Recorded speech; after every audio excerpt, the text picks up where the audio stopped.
नमस्कार, Lalitpur live TV में आप सभी का बहुत बहुत स्वागत है। आपको बताते चलें कि ललितपुर में विगत दिनों नगर पालिका परिषद द्वारा शहर में अतिक्रमण अभियान चलाया गया था, जिसमें शहर के बस स्टैंड एवं बरनी चौराहे से अतिक्रमण को नगर पालिका की टीम द्वारा हटाया गया था, जिससे बरनी चौराहे पर हटाए गए अतिक्रमण को लेकर राजनीति शुरू हो चुकी है और इसे जातिवाद का रंग भरने की साजिशें रची जाने लगी हैं, जिसको लेकर विगत कई दिनों से शहर के घंटाघर चौराहे पर नगर पालिका के मात्र एक इकलौते पार्षद द्वारा धरना प्रदर्शन भी शुरू कर दिया गया है।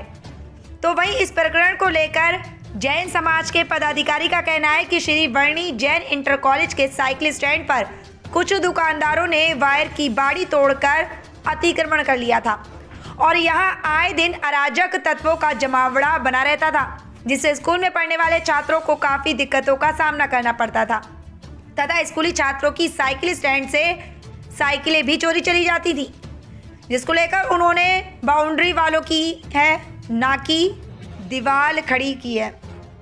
उन्होंने बताया कि नगर पालिका द्वारा अतिक्रमण हटाने के बाद उन्होंने अपने हद के अंदर बाउंड्री वॉल बनाए, जिससे कि अराजक तत्व यहाँ किसी प्रकार का व्यवधान न डाले और दोबारा से यहाँ अतिक्रमण नहीं हो सके। जैन समाज के पदाधिकारी ने अपर जिलाधिकारी एवं एसडीएम सदर को एक ज्ञापन देकर इस प्रकरण की पूरी निष्पक्ष जांच कराए जाने की मांग की है।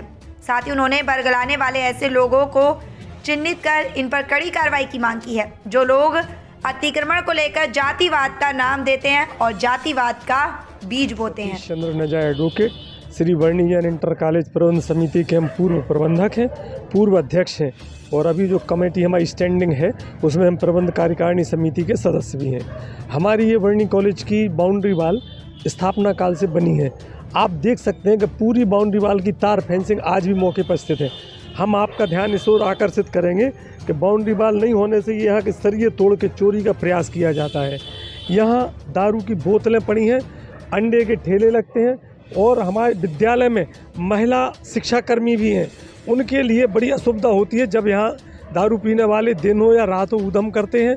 और हमारा स्थायी पेशाब घर भी बच्चों के लिए यहाँ बना हुआ है, वो है। आप कोई अतिक्रमण कभी हम लोगों ने किया नहीं, केवल सुरक्षित की है। ये पूरी तार फेंसिंग है और वहाँ हम आपको दिखाएंगे कि कितनी बोतलें और ये दारू के पाउच गिलास सब डले हुए हैं। कुछ लोग केवल अनावश्यक दबाव बनाने के लिए और अनुचित लाभ लेने के लिए प्रशासन को गुमराह कर रहे हैं। और हमारा निवेदन है प्रशासन से कि हम लोग शांति प्रिय व्यक्ति हैं और हमारा कॉलेज की सुरक्षा के लिए, साइकिल स्टैंड की सुरक्षा के लिए हम लोगों ने जो अस्थायी बाउंड्री वाल बनाई है वो तार फेंसिंग के स्थान पर बनाई। जिस दिन नगर पालिका द्वारा अतिक्रमण हटाया गया था, हमारी ये तार फेंसिंग टूट गई थी उस दिन। ये दिख रही टूटी तार फेंसिंग। ये तार के डिब्बे वालों ने तोड़े थे, जो बाहर डिब्बे रखे थे उन लोगों ने तार पड़ा है। पूरे हमारे सरिया गड़े हैं, पत्थर गड़े हैं, पूरी फेंसिंग काफ़ी पुरानी है। सबसे ज़्यादा आरोप लग रहा है कि दीवार उठा ली गई है, तो दीवार पर आप क्या कहेंगे? हमारा ये कहना है कि प्रशासन खुद आके देख ले, जांच करा ले कहाँ कौन सी दीवार है। ये पत्थरों की बाउंड्री सभी जगह बनती है, वही हमने अपनी बनाई है। और जितनी हमारी तार की फेंसिंग थी जहाँ से, वहीं से बनाई है, नाली के अंदर बनाई है। तो अतिक्रमण तो होता तो नाली पे होता या नाली के बाहर होता, कोई अतिक्रमण है नहीं। आप देख लें, अगर हमारी कोई दीवार बनी हो, दीवार आप तत्काल गिरा दें। और हमारा एक निवेदन ये है कि आप हमारी रकबा निर्धारित है, कागजों में हमारा फिक्स है रकबा, आप उसकी हमारी नाप तोल कर लें। कहीं अगर आपको लगेगा कि हम अतिक्रमित हैं, हम उतना पीछे हट जाएंगे। लेकिन किसी एक व्यक्ति के कहने पे इस बात का इशू ना बनाएं कि हमको तो गिराना है, आपको हमें आपको परेशान करना है। ये बात न्यायोचित नहीं है। हमारी ललितपुर की जैन समाज बड़ी शांति प्रिय समाज है। हम लोग किसी प्रकार के किसी भी उद्यम में कोई विश्वास रखते नहीं है। हम फिर कह रहे हैं प्रशासन से, कोई दीवार बनी हो तो आप देख लें, दीवार आप गिरा दें। हम एक तथ्य की ओर प्रशासन का ध्यान लाएंगे कि बाउंड्री वाल बन जाने से जो कक्षा के पास में लोग दारू पीते थे, उद्यम करते थे, पेशाब करते थे, वो सब बंद हो जाने से कॉलेज के माहौल में और जो अंदर हमारे यहाँ बदबू जाती थी उसमें काफ़ी हद तक रोकथाम हुई है। बच्चे अपने आप को सुरक्षित महसूस कर रहे हैं। हमारी महिला सुरक्षा कर्मी भी अब अपने आप को सुरक्षित महसूस कर रही हैं। वरना जो हमारा अध्यापन कक्ष है, जहाँ अध्यापक सब बैठते हैं, वहाँ बड़ी दिक्कत होती थी और ये रोज़ की झंझट थी। और ये हमारी बाउंड्री वाल खड़ी हो जाने से ये हमारी सुरक्षा हो गई है। हम लोगों का कोई उद्देश्य अतिक्रमण करने का है ही नहीं। हम प्रशासन से बड़ा विनम्रतापूर्वक ये आग्रह करेंगे कि हमारी बाउंड्री वाल आप देख लें, कोई अतिक्रमण नहीं है और कोई दीवार नहीं है। और हमारे साइकिल स्टैंड है, साइकिल स्टैंड की सुरक्षा के लिए हम पहले अपनी तार फेंसिंग किए थे।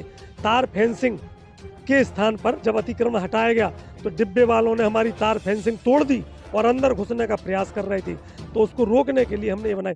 हमारे वहाँ स्थायी पेशाब घर बना हुआ है बच्चों के लिए। आप बताएं कहाँ अतिक्रमण है? वो पेशाब घर कई वर्षों कई दशक पूर्व के बने हैं, देख लें, उसकी जांच करा लें। कोई अतिक्रमण का हमारी न मंशा है न हमें करना है। हमारी तो ये कि हमारी बच जाए, हमें दूसरे का अतिक्रमण क्या करना। आप प्रशासन नापजोक कर ले और रेवेन्यू रिकॉर्ड से मिलान करा ले हमारे रकबे का। कहीं कोई अतिक्रमण लगता है हम पीछे खिसक आएंगे। हम प्रशासन से एक आग्रह और करेंगे कि प्रशासन की सड़क है, उसकी लंबाई फिक्स है, चौड़ाई फिक्स है, उसके बाद नाली बनी, नाली भी फिक्स है, नगर पालिका ने नाली बनवाई। नाली के बाहर हम कहीं हो, नाली के ऊपर हम कहीं हो तो अतिक्रमण है। नाली के हम अंदर हैं अपनी हद में, फिर भी अगर आपको कहीं लगता है कि कोई अतिक्रमण है फिर ना आप करा लें, हम और पीछे हट जाएंगे। हमारा कोई इशू नहीं है, ना हमारा कोई ईगो है कि हमने बना लिया सो हमने बना लिया। हम प्रशासन से पूरा सहयोग करने को तैयार हैं, लेकिन किसी एक व्यक्ति विशेष के कहने पे हमें प्रताड़ित किया जाएगा तो ये सहनीय नहीं है। बस इतना निवेदन है। वर्णी जैन इंटर कॉलेज 1952 से संचालित है और यहाँ पर जब से विद्यालय संचालित है, हम भी 23 साल से यहाँ पर हैं कार्यरत। तो यहाँ पर जब से कार्यरत हैं उसी से पूर्व में भी यहाँ पर जो साइकिल स्टैंड है वो चल रहा है अनिवार्य रूप से, और कोई भी इस संबंध में किसी भी प्रशासनिक अधिकारी के द्वारा अभी भी कोई भी आपत्ति इसमें दर्ज नहीं की गई है। और अन्य चीज़ें चूँकि इसमें जो प्रॉपर्टी का या इस तरह के जो मामले होते हैं तो हम सामान्यतः जो भी इस तरह के काम देखते हैं हमारे प्रबंधक जी को अधिकार रहते हैं। तो प्रबंध समिति इस समय वर्तमान में संचालित नहीं है, तो इसका जो कार्य है वो हमारे टीओ साहब देख रहे हैं वर्तमान में, वो साधिकार के रूप में प्रशासन की तरफ से नियुक्त हैं। तो अन्य चीज़ें जो जानकारी आपको प्राप्त करनी है तो उनके माध्यम से आप प्राप्त कर सकते हैं। दीवार जैसी कोई चीज़ तो है नहीं, आप लोग खुद देख रहे हैं उसमें, तो दीवार कहाँ बनी है तो आप लोग खुद देख सकते हैं ना, ये पूछने वाली चीज़ भी नहीं है। मोदी है सर, मैं वर्णी कॉलेज में पढ़ता हूँ सर, मैं कक्षा 11 का छात्र हूँ, बायोलिया हूँ। ये स्टैंड बहुत पहले से था लेकिन सही से व्यवस्था नहीं थी, हमारी साइकिल भी चोरी हो जाती थी और कंप्लेन भी दर्ज नहीं हो पाती थी। लेकिन नगर पालिका ने अतिक्रमण हटवा दिया है उनका, तो अब ये बहुत अच्छी व्यवस्था हो गई है।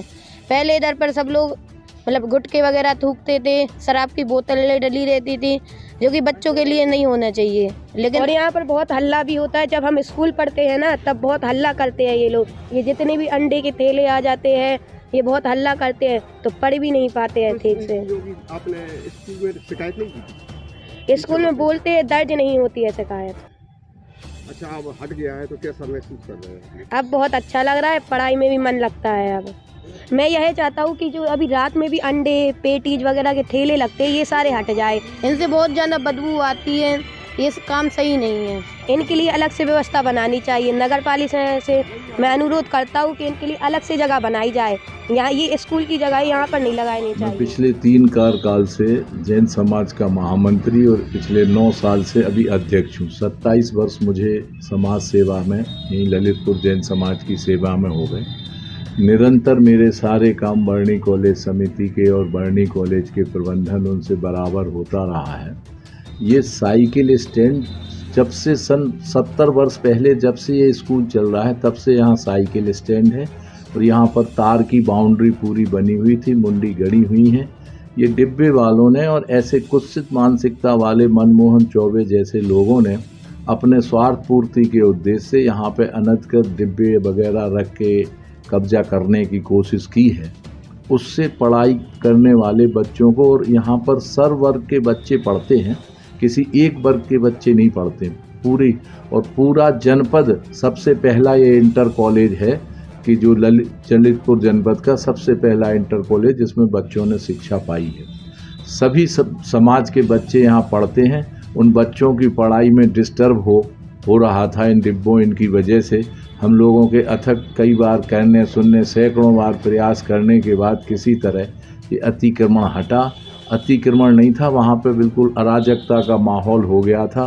दारूखोरी, दुनिया की बातचीत, सिगरेट, शराब, जुआ, सब वहाँ पे लोग अनधिकृत कार्य करने लगे थे, जिससे दिन में भी बच्चों को बहुत पढ़ाई में डिस्टर्ब होता था।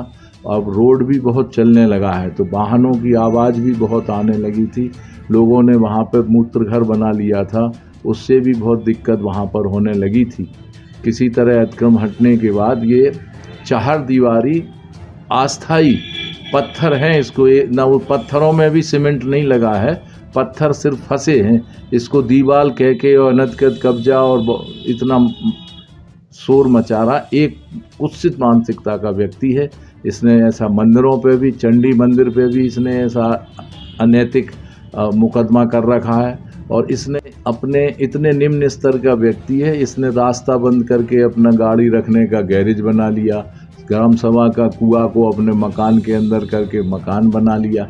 ऐसी मानसिकता वाले व्यक्ति को प्रशासन को खुद ही देखना चाहिए कि ये ललितपुर का सामाजिक सौहार्द बिगाड़ने की कोशिश कर रहा है। इसको कतई जो है बर्दाश्त नहीं किया जाएगा और इसको तत्काल रोका जाए। इसके घर की, इसकी रोड की जांच की जाए। और हम लोगों को कोई उद्देश्य किसी अतिक्रमण का नहीं है। अगर कहीं कोई लग रहा है प्रशासन को अतिक्रमण, प्रशासन आके खुद कह दे, हम लोग खुद ही हटा लेंगे। देख ले आके स्थिति के, हाँ बच्चों का साइकिल स्टैंड है, बच्चों की पढ़ाई अवरुद्ध ना हो, आगे तुरंत एग्ज़ाम भी आने वाले हैं। सरकार कितनी बच्चों के लिए मदद कर रही है, शुरू से पढ़ाई के लिए पूरा मिड डे मील और फ्री शिक्षा, सब कुछ के बच्चे पढ़ें। हम लोग भी यहाँ बच्चों को पढ़ा रहे हैं पिछले 70 सालों से और बहुत अच्छी तरीके से हमारे कॉलेज का रिजल्ट आता है। किसी प्रकार का कोई अतिक्रमण ना हमने पहले किया, ना अभी किया, ना हम करेंगे। बच्चों को शिक्षा देने के लिए जितना भी बन सकेगा पूरी समाज तन मन धन से उनके पढ़ाने के लिए समर्पित थी, है और रहेगी। ऐसी कुत्सित मानसिकता वाले व्यक्ति की जांच कराई जाए। इसके बाद अगर वो दोषी पाया जाता तो प्रशासन अपने आप संज्ञान लेकर के कड़ी कार्रवाई करे। हमने अभी तक तो शिकायत नहीं की थी, लेकिन अभी हमने परसों लिख के दिया है एडीएम साहब को, ज्ञापन दिया है कि इसकी जांच कराई जाए। तो प्रशासन को संज्ञान लेकर इसकी जांच करानी चाहिए। आपको बता दें कि सच को तमीज़ नहीं बात करने की और झूठ को देखो कितना इतराता है। ये जो झूठ है इसको षड्यंत्र के तहत बनाया जा रहा है। सबसे पहले तो आपको बता दें कि जो चार दीवारी करके बात की जा रही है वो बाउंड्री वॉल है, एक्चुअली में दीवार नहीं है। और जो वो बाउंड्री वॉल बनाई गई है वो पहले से बाउंड्री वॉल थी। वहाँ पे तार फिनिशिंग की बाउंड्री वॉल पिछले कई वर्षों से है। वहाँ पर जो भी लोग स्टूडेंट पढ़े होंगे उन्होंने देखा वो साइकिल स्टैंड कई समय से था वो काफ़ी, बल्कि वहाँ पे उस जगह पे डिब्बा रखे गए थे। जब अतिक्रमण हटाया नगर पालिका का तो उन्होंने अपनी बाउंड्री वॉल सुचारू बनवा ली। तब तक तो उन लोगों को रोजगार वहाँ करने दिया गया, ना कि डिब्बे हटाए गए। अगर चाहते क्योंकि तब डिब्बे हटाए जा सकते थे, पर वहाँ डिब्बे नहीं हटाए क्योंकि प्रशासन जो भी अभी करे वो उसको देख के करे। और चूँकि मैं बता दूं कि जो भी एक समाज के लिए एक प्रोपोगंडा बनाया जा रहा है, एक जाति विशेष के लिए एक प्रोपोगंडा बनाया जा रहा है, ये ठीक नहीं है शहर के हिसाब से। ये शहर का सौहार्द खराब करने का एक पूरा षड्यंत्र चल रहा है। इसमें बुद्धिजीवी लोगों को आगे आना चाहिए, बुद्धिजीवी लोगों को आगे आकर समझना चाहिए और समझाना चाहिए। और आदरणीय जो पार्षद जी जो ये अनशन पर बैठे हुए हैं, मैं ये कहना चाहता हूँ कि अगर आप वाकई अगर गरीबों के हितैषी हैं, अनशन पर आप बैठ रहे हैं, तो मैं उनके साथ तैयार हूँ। शहर के उन मुद्दों पर जिन मुद्दों पर हमें अनशन पर बैठना चाहिए, वो गरीब जिनके लिए आप लड़ रहे हैं उनके विस्थापित के लिए लड़िए। हम उनकी दुकानों के लिए लड़ेंगे, हम उनको जगह दिलाने के लिए लड़ेंगे। हम अस्पताल में आप एक्सरे मशीन खराब है या और भी सुविधाओं के लिए, डॉक्टर के लिए लड़ेंगे। रोड खराब है, हम उनके लिए लड़ेंगे। हम उनके लिए आपके साथ अनशन पर बैठने तैयार हैं। हम इन मुद्दों पर लड़ेंगे। लेकिन जिन मुद्दों पर आप अनशन कर रहे हैं, जिन मुद्दों पर आप बैठे हुए हैं, ये कोई मुद्दा नहीं है। अब इसको बहुत ज़्यादा राजनीतिक रंग दिया जा रहा है। ये इस तरह की राजनीति नहीं होनी चाहिए। अतिक्रमण आपको बता दें, अभी कुछ समय पहले अस्पताल के बाहर आपने देखे होंगे बहुत सारी दुकानें, होटलें बनी हुई थी, पर वहाँ भी उन्होंने, जैसे वहाँ अतिक्रमण हटा, वहाँ भी उन्होंने तार फिनिशिंग की है। आप वहाँ के दुकानदारों के लिए क्यों नहीं लड़े कि वहाँ के जो दुकानदार हैं उनकी जगह दिलाई जाए? उसके लिए भी तो आप लड़ते। पर एक जगह एक जाति विशेष के लिए आखिर आपके मन में इतना उबाल क्यों है? पहले यही कहते हैं कि दूसरों के घर पत्थर फेंकने से पहले अपने घर खुद देखना चाहिए। आप खुद कहाँ बैठे हैं, क्या कर रहे हैं, कहाँ आपकी गैरेज बनी हुई है, कहाँ आप पूरे मतलब खुद पूरे लिप्त हैं उन सब चीज़ों में, जिस चीज़ों में, और उसके लिए आप लड़ रहे हैं। पहले खुद के साफ कीजिए, खुद के कपड़े साफ कीजिए, उसके बाद हम जनता के साथ चलेंगे, जनता के लिए लड़ेंगे। हाँ, मैं प्रशासन से ये मांग करता हूँ कि जिस तरह से ये अवैध कब्जों की लड़ रहे हैं, पहले इनके खुद के कब्जे देखे जाएँ कि कहाँ कितने कब्जे किए हुए हैं। आप खुद गैराज बनाए हुए हैं, अवैध कब्जा किए हुए, उस पर गाड़ी निकालते हैं या 4 व्हीलर वहाँ रखते हैं रोड पे, लोगों को भी परेशानियाँ होती हैं। तो इनके भी कारनामे देखे जाए, इनको भी देखा जाए, कम से कम इनके अतिक्रमण जहाँ पे इनको भी हटाया जाए। ऐसे पार्षदों जिन्होंने पार्षदों को भ्रष्ट बोला है, ऐसे पार्षद की भी जांच होनी चाहिए जो किसी पे ऐसे आरोप लगाते हैं। वर्णी जैन इंटर कॉलेज जो कि छितपाल मंदिर जी की संपत्ति में संचालित है विगत लगभग 70 साल से। इस कॉलेज का एक इतिहास रहा है कि यहाँ से सैकड़ों ऐसे IAS, IPS अधिकारी एवं अन्य अधिकारी निकले हैं जो देश की सेवा कर रहे हैं, और यह कॉलेज सर्व जाति सर्व धर्म के लोगों के लिए ही है और था। वर्णी कॉलेज के पास एक बाउंड्री विगत 70 साल से साइकिल स्टैंड को बनी हुई थी जो कि काफ़ी जर्जर हो चुकी थी। कुछ अतिक्रमणकारियों ने अपने डिब्बे वहाँ जमा लिए थे और वहाँ पर लघु शंका या अन्य क्रियाएँ और आर तक शाम को शराबखोरी भी करते थे। नगरपालिका प्रशासन ने भी अतिक्रमण हटाया तो हमारी बाउंड्री भी थोड़ी सी तार फेंसिंग की जर्जर हो गई थी, जिसको हम लोगों ने पूर्ण रूप से सही कर दिया है। लेकिन कुछ लोग एक जाति विशेष और एक धर्म को बदनाम करने के लिए इस तरह का षड्यंत्र रच रहे थे कि हम लोगों को मजबूरी में आज ADM साहब को ज्ञापन देना पड़ा। हम लोग चाहते हैं कि शहर में सांप्रदायिक एवं सौहार्द का माहौल बना रहे ताकि इस ललितपुर का जैसा नाम है वैसा रहे। तो आज हम सभी लोग अपने पूर्व अध्यक्ष जी के साथ एवं वर्तमान अध्यक्ष, महामंत्री, कोषाध्यक्ष एवं सभी पदाधिकारियों के साथ ज्ञापन देने आए हैं। हम चाहते हैं कि माननीय जिलाधिकारी महोदय उक्त जगह की सही पैमाइश करा लें और दूध का दूध पानी का पानी कर दें, एवं शहर में जहाँ जहाँ अतिक्रमण अन्य लोगों ने भी किया हो, कहीं भी हुआ हो, उसकी भी पैमाइश करा लें, क्योंकि बहुत सी जगहों की नगरपालिका में पार्षद होने के नाते मुझे जानकारी है कि कहाँ क्या हुआ है। हम चाहते हैं कि सभी जगह की जांच कराकर दोषी लोगों को सजा। हमारी अपर जिलाधिकारी महोदय के समक्ष जो मांग रखी है हमने, वर्णी कॉलेज के बाहर जो बाउंड्री वॉल है, साइकिल स्टैंड की बाउंड्री वॉल है, या और भी हमारे जो धर्मायतन हैं या सेवायतन हैं, उनके बारे में जो भी कुछ असामाजिक लोग आपत्ति उठा देते हैं, जांच की मांग करते हैं, तो मैं जिलाधिकारी महोदय के समक्ष यही कहने आया हूँ कि आप हमारे कागजात देख लें, जो भी जांच है निष्पक्ष जांच करें, हमारी भी जांच करें, जो आक्षेप लगाते हैं उनकी भी जांच करें। हमारी समाज में कभी भी कोई अतिक्रमण करने की कोई भावना रही नहीं है, सेवा भाव करने की हमेशा भावना रहती है हमारे अंदर। तो जो भी हमारी संपत्तियां हैं वह हमारी नाप की जाए, जांच कर ली जाए, अगर हमारा कोई अवैध निकलता है तो कार्रवाई की जाए। और जो आक्षेप लगा रहे हैं, राह चलता कोई भी आदमी आता है हमारे समाज के ऊपर एक आरोप लगा के चला जाता है, बदनाम करने की कोशिश करता है, धरना प्रदर्शन करने की कोशिश करता है, उनकी भी जांच की जाए और अगर वो गलत निकलते हैं तो उनके प्रति भी कड़ी कार्रवाई की जाए। मेरी यही मांग रही है। प्रशासन द्वारा वर्णी चौराहे पर कुछ अतिक्रमण हटाया गया था, उसके बाद वर्णी कॉलेज प्रबंधन द्वारा वहाँ एक दीवार बनाई गई है, जिसको लेकर शिकायतें प्राप्त हुई हैं कि वो दीवार अतिक्रमण करके बनाई गई है। इसी क्रम में नगर पालिका परिषद और तहसील की संयुक्त टीम द्वारा जांच की जाए। जांच के उपरांत अग्रिम कार्रवाई। मेरी पत्नी नगर पालिका की अध्यक्ष हैं और मैं एक जनप्रतिनिधि हूँ। जनप्रतिनिधि होने के नाते वहाँ जो अतिक्रमण हटाया गया है वो नगर पालिका की तरफ से हटाया गया है। जो भी आरोप लगाए जा रहे हैं वो बिल्कुल निराधार हैं और मैं इसकी बिल्कुल उपेक्षा करता हूं। और मेरे ऊपर जो व्यक्तिगत रूप से आरोप लगाए जा रहे हैं इनका मैं खंडन करता हूं। मैं जनप्रतिनिधि होने के नाते जो सही काम है वो किया जाएगा, अगर गलत काम है, अतिक्रमण है तो उसको हटाया जाएगा। उसकी लगातार जांच हो रही है, जांच के बाद जो भी कार्रवाई होगी वो आप लोगों के सामने आ जाएगी।